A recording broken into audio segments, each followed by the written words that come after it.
Diduga arus pendek, satu unit rumah berlantai 2 di Kompleks Perumahan Gubernur di Jalan Hertasning, Makassar, Sulawesi Selatan dilalap si jago merah. Api pertama kali terlihat berkobar dari atap rumah dan merembes ke lantai 2. Sejumlah warga sekitar yang melihat kebakaran berusaha memadamkan api dengan peralatan seadanya, serta mengevakuasi sejumlah barang berharga milik pemilik rumah. 4 unit armada pemadam kebakaran dari Posko Timur dan juga Posko Malengkeri dikerahkan untuk memadamkan api.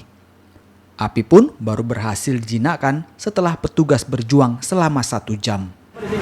Jadi ada terjadi kebakaran di sini, yang terbakar satu unit rumah lantai 2. Informasi masuk di kami sekitar jam 11:30.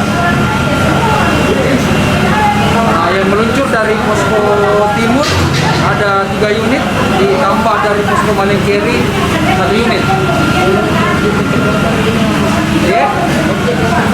Objek yang terbakar itu lantai 2, barang-barang lantai 2.